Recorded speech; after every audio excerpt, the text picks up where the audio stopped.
Hi YouTube, I'm back and in a new location. I'm at my friend's beautiful house. She's doing me a huge favor watching my kids in the other room so I can do this, so I can be here and show you my cute knits. And yeah, so let's get into it because don't have a lot of time as usual. But before that, I want to talk about this dress. This dress was gifted to me by Not Perfect Linen. This is the MONTMARTE oversized linen dress, and I love it. I actually got another one in blue as well. The blue one, I'm feeling like I will be wearing more in the spring and summer, and this red one maybe all year round. I envision styling this dress over my Neil Chef pants that I currently have, and I am planning a special project. I've wanted a red sweater for a while now, but when I received this dress, I could not stop thinking about a red winter's pullover or some other sort of oversized sweater to wear over this so that I can wear it in the wintertime as well. Oftentimes when we think of linen, we think of summertime, but why not wear linen in the wintertime? I feel like this dress is perfect for that. I just, layered over pants, put a sweater over it, even some heat tech stuff underneath, and we're good to go. So I'll be sharing that project over on my Patreon if anyone's interested. Thank you so much to Not Perfect Linen for sending me these beautiful, beautiful dresses that I will cherish. And if you're interested again in watching the process of me making a sweater to wear over this, because I love a tone on tone, a monochrome moment, at least with the dress and the sweater, yeah, you can follow me on Patreon if you're interested. I'm happy to be back with you guys. It's been a while. I have some knits to share, like I said before. So these socks, I love them. I finished them. Did I finish them? Yeah, definitely finished them shortly after the last YouTube video. So they've been sitting, waiting to be worn for over a month now. The dark brown is Juniper Moon Farm Harriet Fine or Extra Fine in Espresso. And the warm brown is Issachar Sock Yarn in Gingerbread. Both of these yarns have alpaca in them, so the drape is really beautiful and luxurious in my opinion. This is the first sock I tried the German short row heel, and I've made 3 socks since then, and I'm working on a 4th. And they all have the German short row heel because it's just so clean and beautiful. And I just love that you work the leg, then you do the heel, and you don't have to think about it afterwards. And I don't know, I will just avoid the heel flap and gusset at all costs. I know it fits the best, but it's so annoying to do. So this is my new go-to.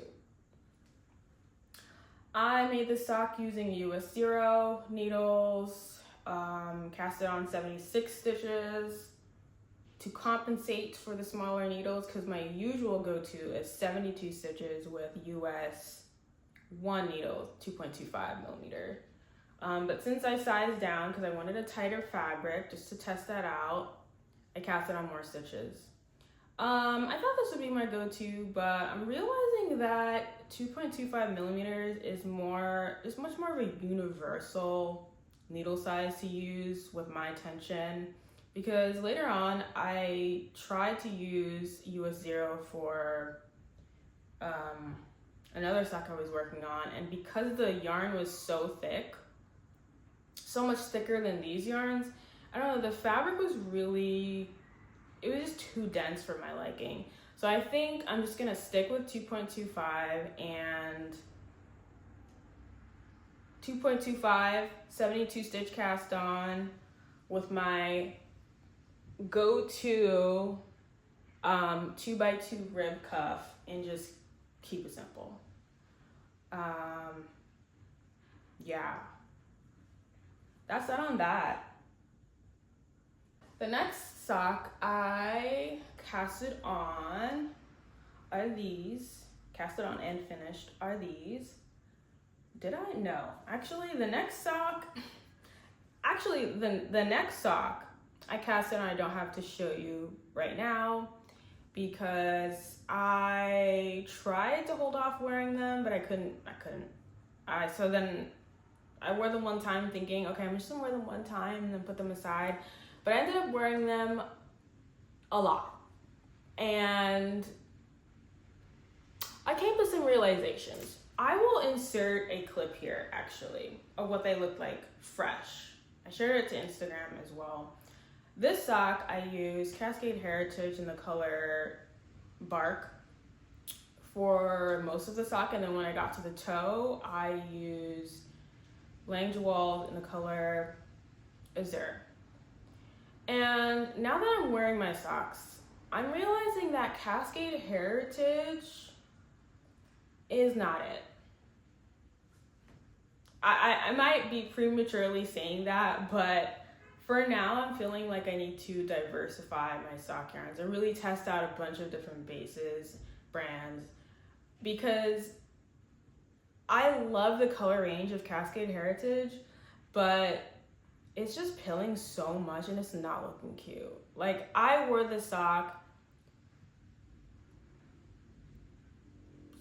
I would say I started noticing that it was looking kind of raggy after like 3 days of wearing it, and then like hand washing it once, and it just doesn't look good. Like, this sock, my waffle socks, I brought this to share. This sock is old.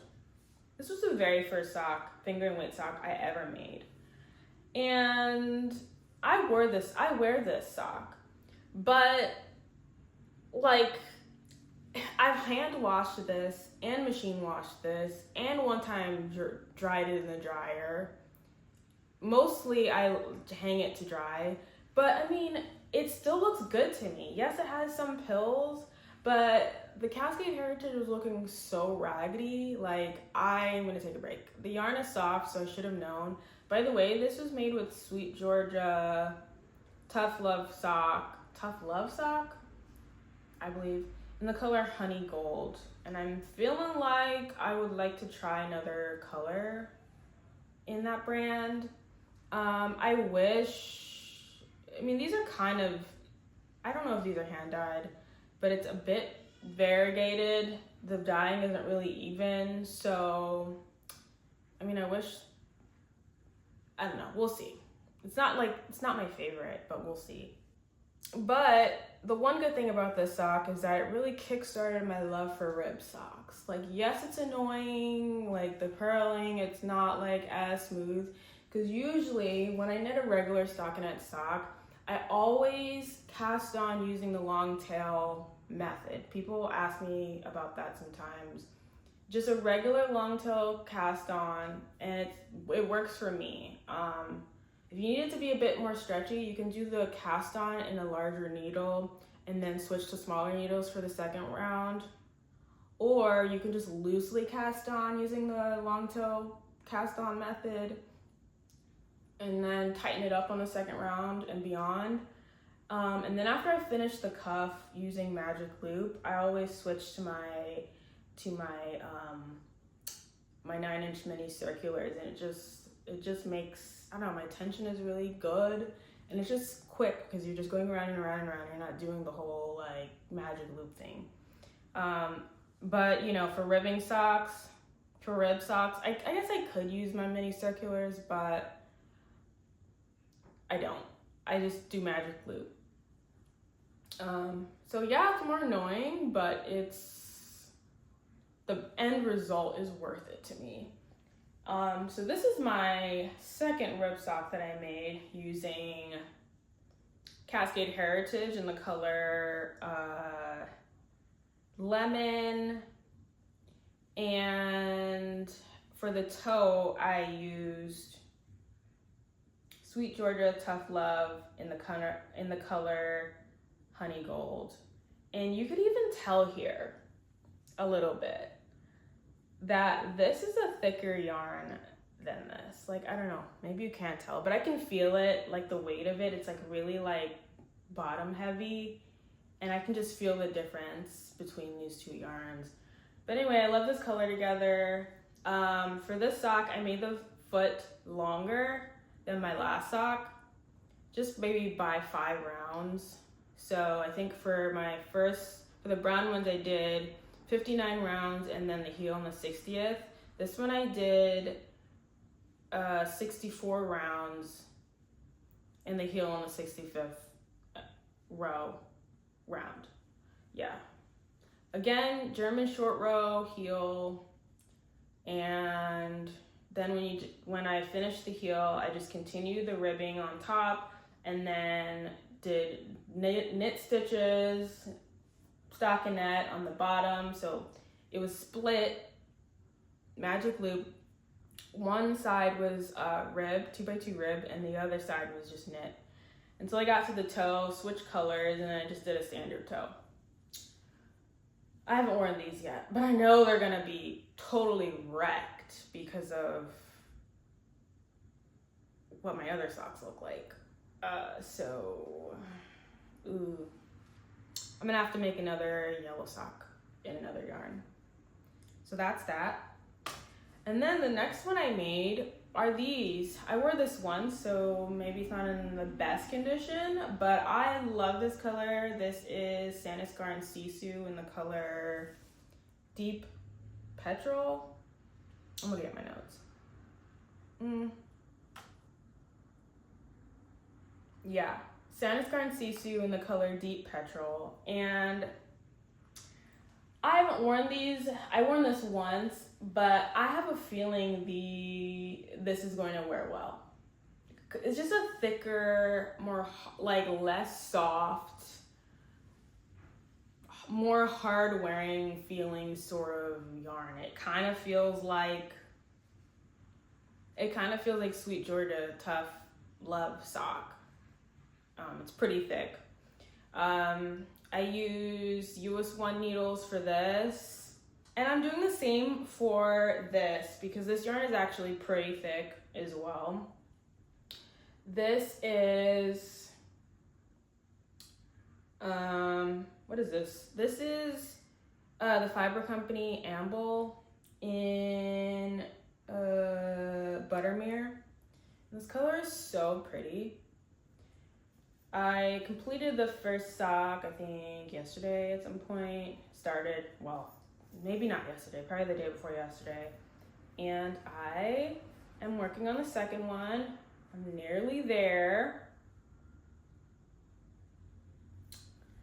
Yeah, I am knitting this inside out. So this is what it's looking like inside out. And this is what it looks like right side out. So yeah, I definitely made this leg even longer. So I think I did 69 rounds and then on the 70.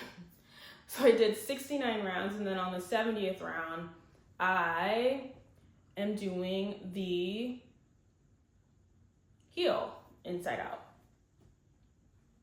So yeah, usually when I'm done with the first sock, I block it like instantly just because I can't wait, but I decided for the sock to wait until the second one's done and then block them both together. This yarn is thick, okay, a thick fingering, and it has some alpaca in it, and I'm really loving just like the depth of color in this yarn because, I don't know if you can see, like it's not just a green. I think, not that I know anything about dyeing, but I think that it was dyed over maybe some gray yarn. I don't know. But it's really beautiful. And so that's that on that.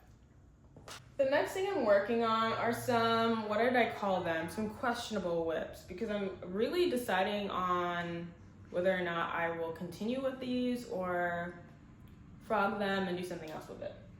So I went to Rhinebeck this is what I got at Rhinebeck. 2 skeins of this Prado de Lana yarn, Criollo yarn by Prado de Lana. 2 beautiful woolly skein. Like, it smells like a sheep. I think. I never actually smelled a sheep, but like, it smells what I think a sheep would smell like. That makes sense, right? Because this is from a sheep. But yeah, I got 2 skeins of this, and when I bought this, originally I was thinking I would make a hat. But when I got home, I immediately cast it on some mittens, ripped those out. Then I thought I would make like a triangle, like a big triangle scarf just to like wear over my head and tie around my neck a little bit. And then I never casted that on, but I thought I would do that. And now I'm back to a hat. So this is the beginnings of a Musselboro hat. I'm just like knitting straight off the mitten and just knitting the hat. And I don't know, we'll see. The yarn is really beautiful. It reminds me of some neuro yarn that I really want, but I couldn't find anywhere. It's been discontinued. So when I saw this, I had to have it. I talk more about my Rhinebeck experience on Patreon. I don't really want to get into it, but I only got this and some buttons for my husband's cardigan. Speaking of my husband's cardigan, that's technically a finished object. I'll insert footage here. Well, maybe technically not. Like, it is dried, it is mostly blocked, and there are buttons on it. But we have decided, Ezra tried it on, and he decided he wanted the buttons to be a bit lower because we didn't have enough buttons. It was like 8 buttons, and we got like a pack of 5. So we were trying to figure out where the buttons would go. He doesn't want one at the top anymore because it's a bit snug, and he said he's not even really gonna wear that. So we're gonna strip all the buttons down one. Can you tell I'm over this? Like, I'm done with her. I'm done, but like not done because my husband really wants to wear it. But the arms were, when I thought I finished knitting again. I thought I finished knitting the cardigan, blocked it and everything. Wasn't dry in time for Rhinebeck, but when we came back and the next day when it dried, we realized that the sleeves were 2 inches short for some reason. So I ripped back the cuff and my tubular bind off, and because I'm never gonna do sweater surgery. Like, I'm never gonna cut into my knitting unless it's like steeking maybe one day. But I could have done that, but I decided to rip back and I extended it by 2 inches.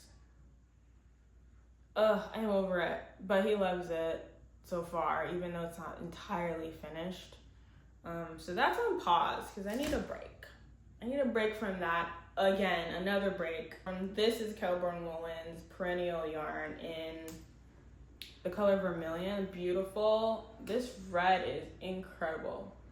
This reminds me of Knit Pick Stroll in the color Buoy, but it's similar in color, but the fabric content, or not the fiber content is just better. Or maybe just the way that it's made is just better. It's not as splitty, and I don't know, it has alpaca in it, and it feels luxurious. I've been searching for a red like this that isn't Knit Picks for a while, and I think I finally found it. I started this sock. When I got to the heel, I realized I would like to make another ripstop with this. I don't know, I thought I would need a break from it, so I just did a regular stockinette, but I just don't like the way it's looking. So I'm probably gonna rip this back. I've been having some pretty bad yarn luck. I ordered a whole sweater's quantity of this yarn. This is Wool Dreamers Moda in the color 463G. And I thought I would like this on me, but I don't think I do. I don't think I do. I really like the yarn, but this is someone messaged me on Instagram and was like, basically like, I don't think that's red, this is orange. And ever since they said that, I cannot unsee it, and I don't like orange. It's a bit too orange for me, maybe. At first I was thinking of selling it, but I'm thinking now that I might make my children something with this yarn. I have 5 balls of it. Ever since then though, instead of ordering a whole sweater's quantity, I decided that I would be smart and order 1 ball at a time. Test it, swatch it, see if it's the actual color that I have in my brain. And I ordered some Durera Durarium Natura in Gilead in the color Pabbit. And this red is more my speed. I mean, and held next to the Moda, like what? They're both beautiful. Maybe I could do, I don't know. I was testing it for the sweater I want to make. I bought it to test it for the sweater I want to make with this, but I don't think this is the red that I want to use for the sweater. My husband actually has a sweater that he thrifted that I really want to deconstruct and use the yarn to make the sweater for this dress. And he said no, which is fair because it's a beautiful cabled sweater and I'm never going to make him a cabled sweater. And I don't know if I'll make myself a cabled sweater. So yeah, he can definitely keep that. And I will be searching for yarns and talking about that on Patreon once again if you're interested in following that journey. This was the beginning of it and I didn't quite get there, but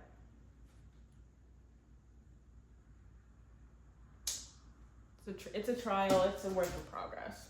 I am planning to make a video on everything that I know about socks. I have limited knowledge. I have never done, I've done like 3 heels. I've never done cabled socks. I've done some color work, I'll talk about that. But I get a lot of questions about socks on my Instagram, and I'm always surprised because I'm like, all my socks are so basic. But I think that it would be fun to make a video about everything that I personally know, or maybe just like my personal sock process that I will be posting to YouTube. My favorite yarns, how I cast on, heels, and I will be sharing that in a non-math kind of way because I've never swatched for a sock, never will. The way that I've figured out socks is trial and error and just some like educated guessing. And yeah, I just want to share my process with you guys, so you can expect that video next, maybe, hopefully. You can expect that video at some point.